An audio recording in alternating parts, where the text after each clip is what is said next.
Bonjour à toutes et à tous, bienvenue dans l'actualité de ce mardi 16 juillet au cœur de l'actualité de Grand Lille TV.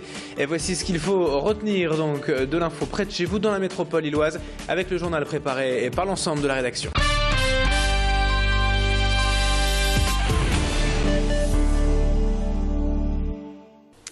Et à la une de cette édition, tout d'abord, on revient en images sur les conséquences de ce dramatique accident ferroviaire vendredi à Brétigny-sur-Orge, près de Paris, et les premiers résultats de l'enquête menée ce week-end sur place.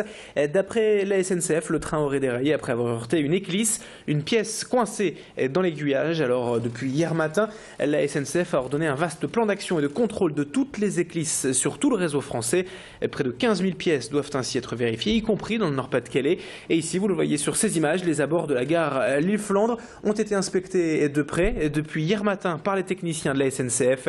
Explication avec l'un des responsables des équipes techniques, Philippe Péclin, au micro de Macha Grunessen. On est clairement, suite à l'incident de vendredi, à une vérification spécifique sur tous les appareils qui ont une configuration similaire à celle de Brétigny. Donc on vérifie les assemblages des cœurs de traversée. Donc c'est un appareil particulier dans l'établissement où on a vérifié les assemblages de ce cœur de traversée sur l'ensemble de la Frapole.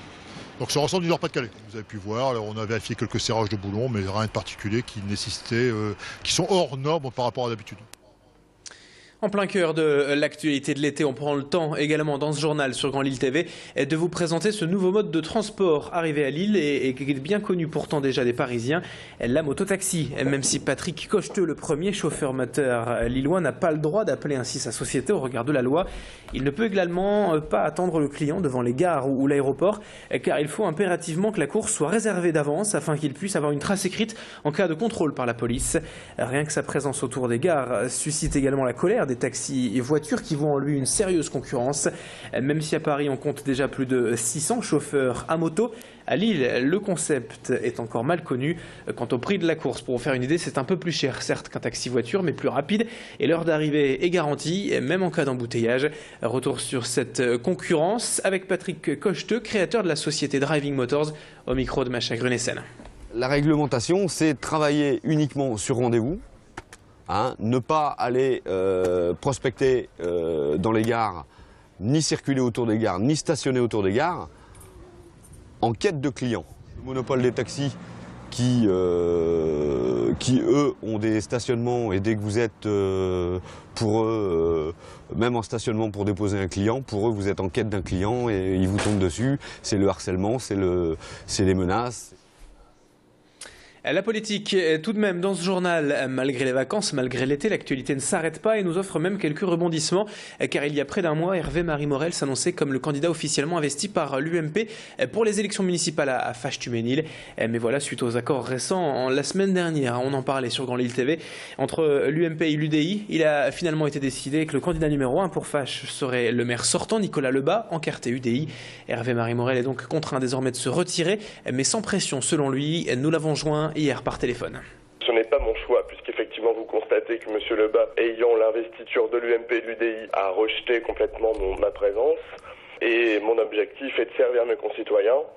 Et ceux qui m'ont appelé, et je vous donnerai le nom de la ville dans quelques semaines, considèrent que je serai plus utile chez eux qu'à Fâche-Tuménil. Je pense qu'effectivement ce sera le cas.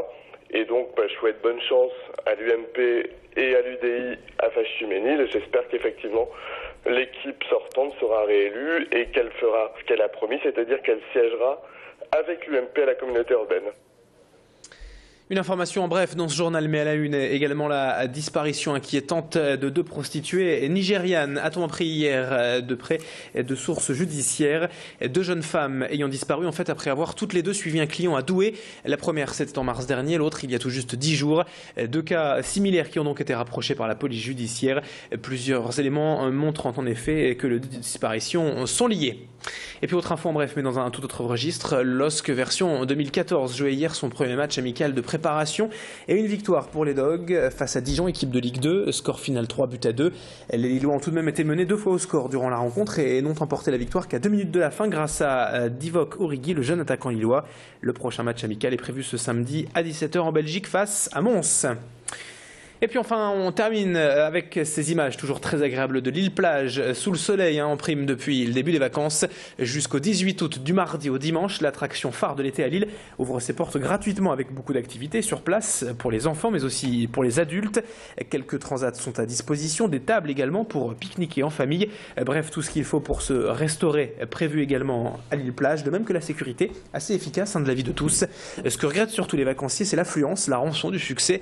Toujours beaucoup de monde au rendez-vous à l'île-plage. On écoute certains de ces vacanciers lillois au micro de Rémi Pagès. Cette année, je pars pas, du coup, ils voulaient profiter du soleil et l'île-plage est ouverte, donc on profite.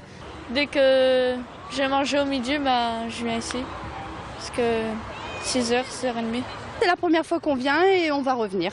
Je prends mes enfants pour une bonne journée ici, puisque je ne peux pas faire un voyage pour la mer. C'est pour ça que je reviens ici. Il y a pas mal d'activités, c'est bien propre, c'est bien fréquenté, tout ça. Voilà, on n'est pas déçus de venir ici. J'aime bien me baigner quand il fait chaud comme ça. On s'amuse bien. Au niveau de l'encadrement pour les enfants, c'est super. Et pour l'instant, tout se passe bien. Et voilà, c'est ainsi que se termine ce journal. Merci à vous de l'avoir suivi. Dans un instant, à suivre la météo et l'info au trafic. Très belle journée à toutes et à tous.